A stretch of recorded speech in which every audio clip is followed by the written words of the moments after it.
We are here today to talk about short-term rental financing. Idea of this video is to just go over, give you some things to look for when you're shopping for these loans, give you some knowledge about what to expect when these loans are being underwritten. So there's a few forms of these loans that are most popular. I'm going to go over three most popular. There's, of course, other types of loans that this could work for, and there's a bunch of different ways that could be underwritten nowadays. I'll get right into it. So we're going to go really quick. The DSCR loan, which is the debt service cover ratio loan, the bank statement loan, which are the most popular. Then a full documented loan is what we call it in the industry, which would be much underwritten to your tax returns, much like a conventional mortgage. So getting right into it, I'm going to just go over really quick what is the difference between a DSCR loan and a full documented loan. DSCR loan is a debt service cover ratio. It is underwritten to the property itself. In regards to the property, you really want this to focus on the rents. These loans are interesting in the way that it is 100% underwritten to the property and the rents more so than the borrower. The borrower is the second biggest factor in it. So you do need some criteria being a borrower, some of that being you typically need to own a primary home and you need to have good credit. Besides that, the DSCR loan needs to be a rental-ready property. So that means that there can't be any renovations happening at the time you get the 30-year mortgage on a DSCR. And the rent calculation needs to work. So typically when you do a short-term rental loan, you are doing this based off of the AirDNA rents. So you need to have a lending partner that understands that and understands what that is. A lot of vendors out there, they do not underwrite to a short-term rental loan, and a lot do. So you just need to make sure that, hey, if you're going to get a DSCR loan, you need a DSCR loan that could work for short-term rents. There's a couple ways that these work in the way of the DSCR calculating the rental income. Typically, it is going to work with what's called the 1007, which is your appraised rents. So not only do you need to have a lending partner that will lend to the vacation rental rents, but you also need to find an appraiser that knows how to write an appraisal for a short-term rental. So all these things need to be factored in while you're shopping for these loans. The two ways that funds, investors, lenders will accept these loans is going to be a lot of times be AirDNA data. So they will take it on a purchase just based on the AirDNA. If you are the AirDNA calculation that is on the website, if you are working with a fund that wants to see it on the 1007, which is the appraised rents, means you need to find an appraiser that understands how to write an appraisal that will work with the appraised rents. If they put in the long-term rents, you're going to have an issue with the loan. All these things need to be factored. You need a loan officer that understands this stuff and understands what needs to go into it, because you could buy an appraisal and it could be done wrong, and then you're going to have to buy another appraisal, or the loan just won't work, or it's going to, at very least extend the closing.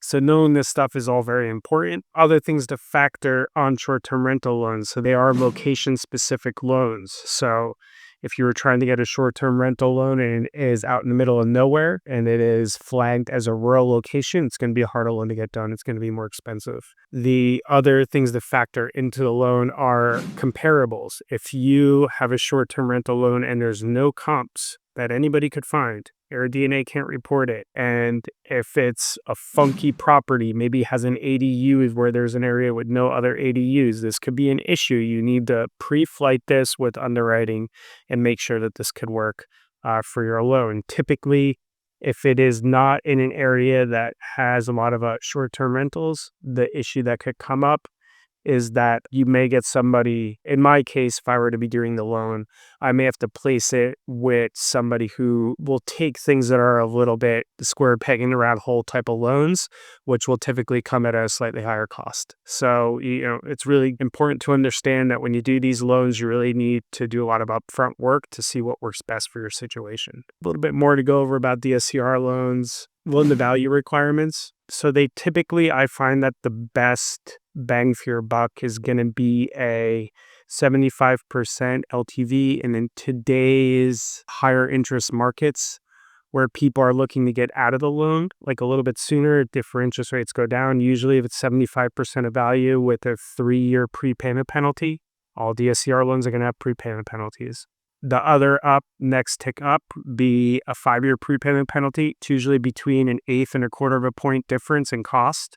So I always tell people that if you're ready to set it and forget it, it's worth really doing the 5-year and then maybe even paying a little bit to kind of get the rate you want. I don't want to go over rates, I guess, because they change every day. Another thing to factor is in the non-QM market or investment market space in general, whether it's private or market traded, the rates do move around every day. It used to be late 2022. That didn't happen as much, but now it's literally every day, and it doesn't necessarily go with the market either. It goes with the feeling of the market more, which nobody could quite put their finger on as much as we would like to, or as much as we used to be able to.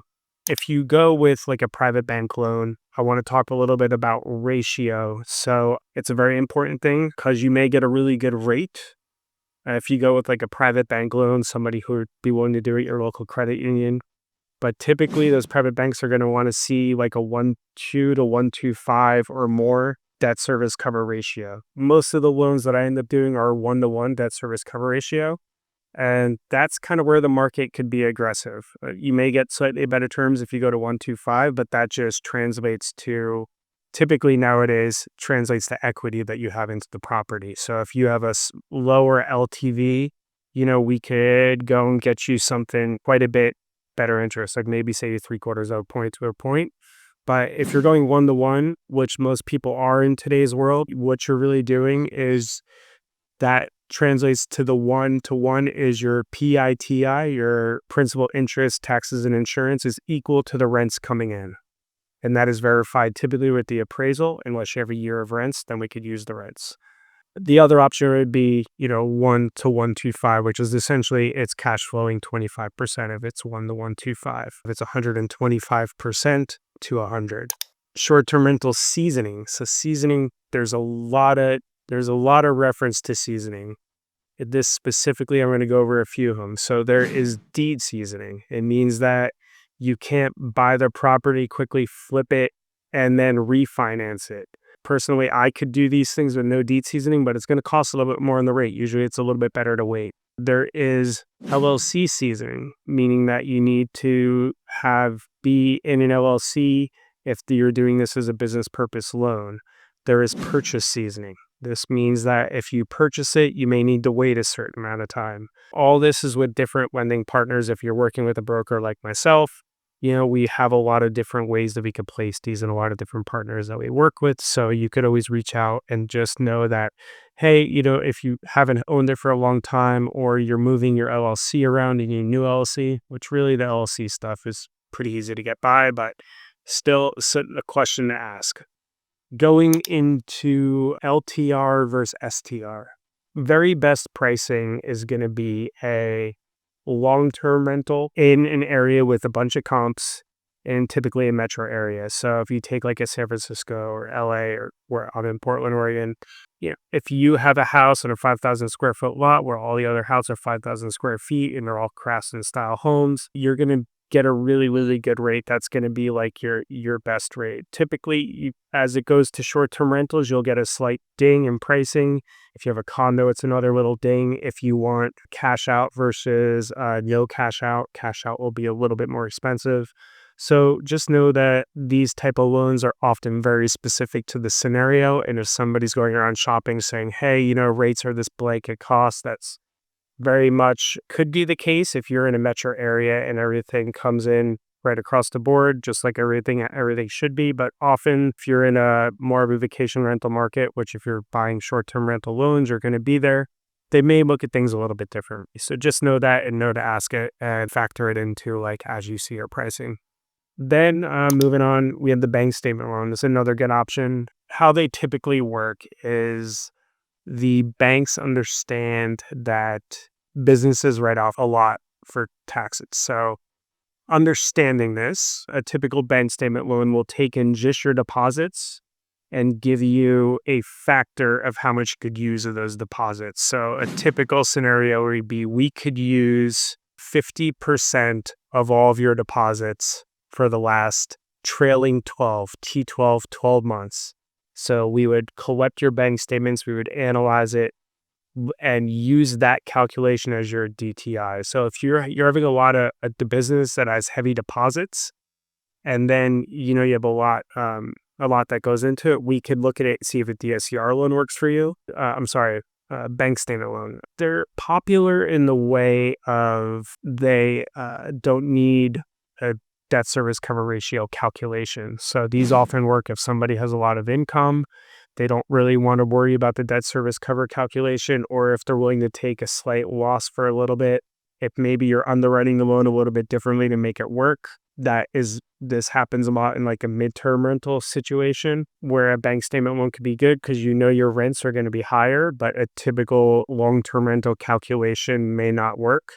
We could bring it into a bank statement loan, and then you get rid of the rental calculation or the 1007 altogether. Yeah, and these could also work as owner-occupied loans as well. So just for business people in general, they work really well.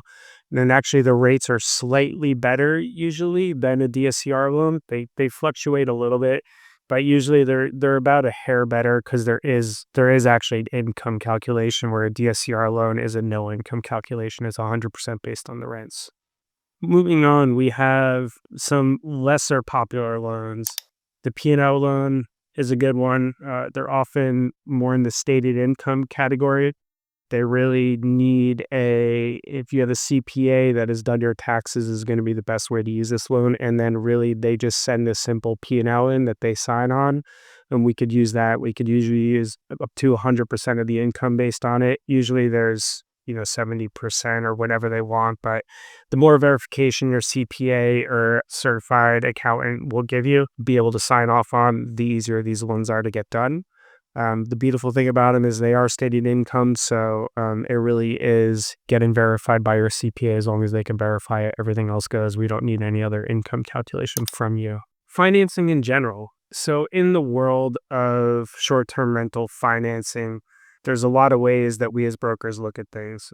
A lot of times we're going to the non-QM market. It's really like the most aggressive for pricing because it's being bought and sold and traded in the marketplace, much like stocks are. A lot of times what you're seeing happening is, these lenders are purchasing a bunch of mortgages, saving like $100 million worth of loans and selling them to pension funds or insurance companies once they hit a certain amount.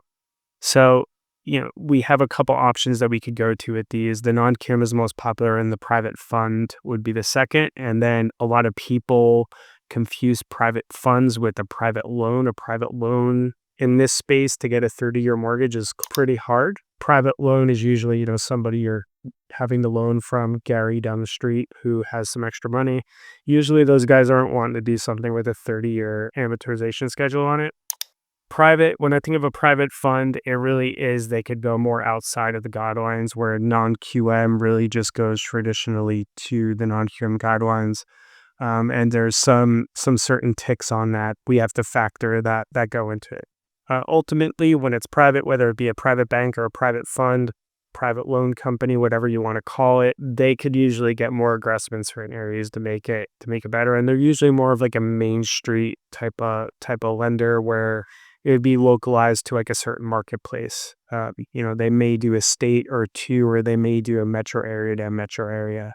Where the non-QM market really, it depends on how many states that specific lender is in, but they will go ahead and do the loan if they could do it, as long as you hit the guidelines within their rules. Leverages. So DSCR loans, when you're talking leverages, they could actually go pretty high up, but once you hit past 75%, they start to get pretty expensive. Over 80, they get really expensive. I've done quite a few 80%. People just, cash out. Rate and term. Another thing about with the leverages, typically after 75%, if you're doing a refinance, getting cash out gets pretty hard. If you find a partner that will do it, it's going to be quite a bit more expensive. On the purchase side, sky's the limit, but really, once again, after 75%, it's going to get expensive. And then as you get higher leverage, you're going to run up against that rental calculation that you're trying to hit. So at a certain point, the percentages typically get too high. Your interest rate percentage, that is, will get too high, and then you won't have a loan because it won't DSCR, it won't debt service. Cash out versus non-cash out. I think I said, usually if we could do cash out, it's going to be slightly more expensive. Something to always think about. Rental seasoning is a thing. With short-term rentals, if you don't have a year of seasoning, is fine, but you may be subject to loan-to-value restrictions or more restrictions than if you have that full year. It really opens up just the possibilities once you have a year of seasoning. It would be a good way to put it. Deed seasoning, LLC partnership info. If you have a bunch of partners, or what happens a lot of times is you have a partnership and you're going to refinance into a different LLC with different partners, that is something that you really need to talk about and understand. Also, another thing that comes up is one partner has great credit, the other partner doesn't have great credit. You really need to bring that up front to your mortgage broker to let them know, because once again, in the marketplace, certain lenders or hedge funds or whatever are more aggressive and some will let the higher credit go first. Others will underwrite in a way that says, we're going to take the lowest of the two FICOs, but maybe they had better interest rates. So if they don't know what's going on, your broker may submit trying to get you the best interest rate, and then find out later on that, oh, you have a partner that doesn't have great credit, and then it makes the loan hard. You get to route on the loan. So just things to think about. We talked about delayed financing. If you are purchasing like a flip home and you're just doing a quick cleanup or just making it look like a short-term rental, just know that 6 months is about the time from that you need to be able to go get 30-year financing. If you go ahead before that, it's either going to be slightly more expensive to do the loan, or the lender will just ask you to do what's called like an LTP, or a loan to purchase refi. So they're going to take in your cost put into it plus what you purchased it for, and that's going to be max the loan. So they won't be able to give you that the value that you just brought into it if you were doing any repairs. That's all I have. I hope that brought you some info, and I hope that this has been informative to you. My name is Steven Denio. I'm with Sparrow Capital. Yeah, and sure, my info is going to be posted on here, so I hope to hear you. Please always reach out if you have any questions. Thank you very much.